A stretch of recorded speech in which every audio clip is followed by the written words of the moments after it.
As of right now, I'm not really frightened because, I mean, I haven't seen them, and, I mean, they haven't really come after me, but if they start coming after me, yeah, I'm gonna be scared. I gotta get out of here. My family's waiting for me. 你去邊度嚟㗎？你快啲啊！ I'm not a religious person. I haven't been to Mass in years, but I came tonight. Sandy, there are reports of panic worldwide as fears begin to mount. As you can see here, the French police are having no success in trying to calm the people who are rioting. While in Washington and other cities around the world, the fear is being expressed in candlelight vigils and other peaceful gatherings. No one seems to know what to do or where to go. No place is safe as we realize the magnitude of this crisis. People take to the streets in different ways, but one thing is clear. Racial and national boundaries are disappearing as the world reacts to a greater danger. The best advice anyone can give at this point is to get inside a building, move to the basement, and stay there. In the event broadcast stations lose power, turn to the Emergency Broadcast Network at AM 640 or FM 102.4. We begin with a series of reports from Evening World News correspondents. This is Paul Collingwood in Moscow. It's 6:40 in the morning here, and Red Square is completely deserted. Even during the darkest days of the Cold War, when the U.S. nuclear arsenal was aimed at this city, you never felt such palpable fear. This is not a religious country, but this morning the churches and synagogues are filled. This is Michael Curtis reporting from Washington, a city normally associated with great power. But tonight all anybody really feels is powerless. Some people have gone home to be with their families. Some are in transit trying to get out of this city, but a group of people have gathered here to be together at the feet of a great man who once saved this union, perhaps in the hope that he might somehow do it again. What would you do if you were told you only had 7 minutes to live? Or maybe it's just a strange attraction we have for witnessing natural disasters. Tidal waves, great fires, or this, asteroids falling to Earth. Whatever the reason is, all we can really do is wait and watch and pray. This is Denise Wang reporting in Beijing, where an eerie calm has set in after hours of fierce fighting between riot police and angry student demonstrators. Now people simply want to be with their families, and we can understand why. All services are reported shut down. Hospitals are overflowing. There's word of a massive fire raging through Shanghai with no apparatus or firefighters to stop it. If this is your last day on Earth, you want to spend it with the people you love. Denise Wang, Evening World News in Beijing. You know, Carolyn, at a time like this, you can't help but feel for our correspondents elsewhere. You know, Denise Wang has got a husband and 2 children up in San Francisco.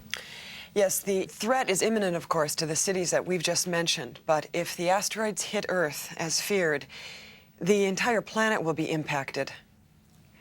Matt Jensen is standing by, as he has been all night, at the Johnson Space Center. Matthew? Carolyn, as you can see behind me, many of the scientists here at the Operations Center have gone home to be with their families. Of the few that remain, Dr. Kurt Loudon. Doctor, we've been told that if even one of these asteroids impacts as expected, the effect worldwide could be apocalyptic. Could you elaborate? Yeah, just like the KT event 65 million years ago. If an asteroid 1 mile or larger strikes on land, it'll throw up enough debris to create what amounts to a nuclear winter. If we can see the screens behind us, you can see the 3 asteroids as they proceed on target. They are now some 11,000 miles from Earth, but closing fast. With 5 minutes and counting until the asteroids break the Earth's atmosphere, late word from the Pentagon that there's a plan in place to meet them head-on. General Lucian Alexander is briefing reporters. Air Force Space Command and the U.S. Navy are preparing to counter the threat with nuclear weapons, directed by the most advanced guidance system, each carrying 10 independently targetable re-entry vehicles. They'll be launched from the Trident submarine USS Ohio in the North Sea and from F.E. Warren Air Force Base in Cheyenne, Wyoming. The Soviets and the Chinese have agreed not to respond for fear of an all-out nuclear exchange. The Peacekeeper and Trident D5 devices will hit their targets and take them out with surgical precision and minimum collateral damage. The feds can nuclear missiles be against UFOs? We still have no definitive proof of alien life forms. There's every likelihood that these asteroids are the result of a meteor shower of massive proportions. The point is, either we cut and run or we stand and fight. We're now at DEFCON 1, T-minus 3 minutes and counting. You know, Carolyn, in the midst of a story like this, when you're talking about millions of lives being affected, I can't help but think of one, Kimberly Hastings in Wyoming. We go now to Bree Walker at Mercy Medical Center in Wyoming. With all the hope in this room just moments ago, I don't quite know how to say this.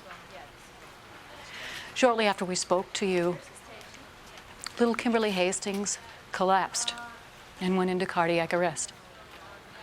A crash team rushed in, but at 8:51 p.m., little Kimberly Hastings passed away. And whatever it is that she knew about that asteroid went with her. We are now less than 3 minutes from the first impact in the People's Republic. I just want to say something to Lindsay, my little girl. She's 6. She had a tooth out last week. The tooth fairy brought her a silver dollar. Honey, I want you to know that Mommy loves you very much. I want you and Daddy, you hold each other real, real tight. And know how much I love you both. I'm just gonna finish up here, and we're all gonna be together real soon. Okay? Carolyn, you don't have to stay here. You don't. Let's just see it through. You sure? We're now less than 2 minutes before the Air Force launches its Peacekeeper missiles. We'll be live via satellite with correspondent Denise Wong in Beijing, Paul Collingwood in Moscow, and Mike Curtis here in the nation's capital. And now for the launch phase, we go to Matt Jensen at the Johnson Space Center. Sandy, the radio signals that you hear and that are coming through our headsets are coming off the feed from Impact Site Alpha. The sound is ear-piercing. I'm going to have to do the rest of this with headphones. Patrick? It's okay, Matt. We can hear you now. The asteroids have now been designated X-ray, Yankee, and Zulu. It's XYZ. In a few seconds, you'll be able to see them hurtling down towards Earth at 4,000 to 5,000 miles an hour. The missile exchange will be monitored by tracking stations in Maui, Socorro, and in Diego Garcia. Attention all stations. Status green alert. That voice you're hearing is of Major Scotty Powers, the launch control officer. Combat crew initiate execute launch command on my mark in 10 seconds. His voice is from the U.S. Strategic Command, Offutt Air Force Base in Omaha, Nebraska. 5, 4, 3, 2, 1. Launcher closure open. Missile away. Denise Wong, Beijing is target 1. Impact expected at 40 seconds from now. The radio interference is too strong. Do you see anything at all? You're breaking up, Sandy. I'm sorry. I'm going to have to take the headset off. I think you were asking if I saw anything. The answer is no, not yet. I can't tell you. I'm scared. Impact over China at T-minus 15. We've lost the audio, but I assume that's a picture of her husband, Greg, 11, and her 2 children, 9, Tricia and Mallory. I said before, they all 7, live in San Francisco. 6, 5, Denise, 4, please hold on 3, if you can. 2, 1.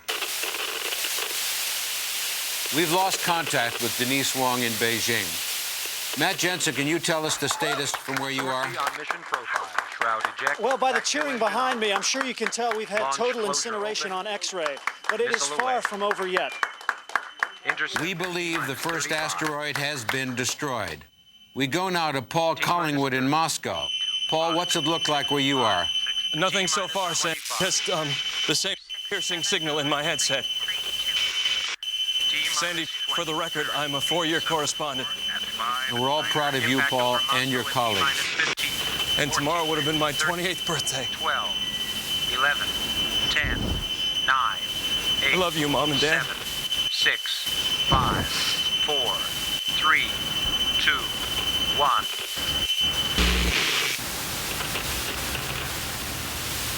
Sandy, what happened? They should have impacted by now. Paul, it looks like we've destroyed 2 out of 3 now. Axial engine on. Mike Curtis at the Lincoln Missile Memorial. away. Attention all stations, round robin on Zulu. Sandy, it's really impossible to see anything tonight. It's so overcast all night long. Impact over Washington in 15. Oh my God. 14. Now I see it. It's so bright and it's coming in fast. They've got the countdown. It's getting too close, Sandy. Why aren't they shooting at this thing now? 3, 2.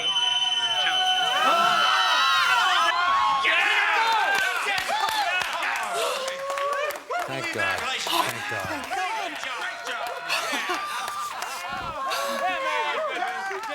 How does it feel out there? It feels fabulous. It's like the day the wall went down. Yeah. Happy birthday, Paul. Happy birthday, Paul. Thank you, Sandy. Sandy. Thank you, Denise. We're gonna go home now. I'd say you've earned it. Thanks for a job well done. Thank you very much. Have a very Thank good you. day. Have a good day. Reaction from around the world is typical of this live footage you're seeing right now.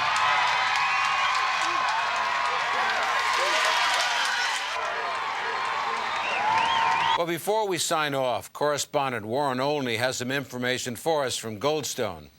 Sandy, the scientists here have deciphered the speech patterns of Kimberly Hastings and John Paul Schunar. Here's the feed now.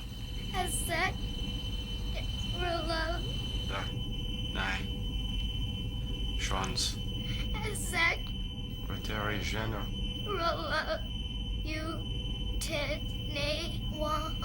Dreden. Rotary Jenner. Schwanz. 147 member states. Wait a minute. That's the recorded message we sent up in Voyager 2. Sandy, there's a report from the Johnson Space Center. Matt Jensen is there with comes to us live. Matt? Carolyn, as you can see, the elation in the room behind me has stopped. People were cheering and celebrating, and then it was as if a balloon would burst. Quiet permeated the room, and nobody seems to be giving any indication why. Matt, what is it? Matt, what do you see? Just tell us what you're seeing, Matt. What's the cameraman's name? I'm told his name is Patrick. Patrick, just move the camera to the screen. Show us what you're seeing on the screen. Patrick, do you read it? Show us what's on the... Track trajectories. No, there's too many. There's too many to calculate. Oh, my God. France, this is Houston. France, do you copy? France, this is Houston. Come in, please. Do you copy? Mexico City, this is Houston. Mexico City, do you copy? Do you read me? 7. Please change frequencies and copy. Mexico City, Maui, staging vectors, Maui, state your incoming London, this is Houston. London, do you read me? This is Houston. London, if you're there, please answer. Anchorage reports Juno has been destroyed. We have no response. Beijing, Beijing, this is Houston. Beijing, do you copy? Beijing, please come in. If you can hear the sound of my voice, please come in. Beijing. Socorro, please come in. Please. Obviously, we'll stay on as long as we can. And we'll keep feeding you the signal from the Johnson Space Center as long as possible. This is Houston. Please come in. Please come in. With all the missiles and all the power. Sydney, this is Houston. I can only leave you with this thought from Shakespeare. The fault, dear Brutus, is not in our stars, but in ourselves. Just came in that Edinburgh has been obliterated. Cape Town, Washington, this is Houston. Washington, do you read? Washington, this is Houston Control. Please come in. Come in, Washington, this is Houston Control. Washington, come in, Washington.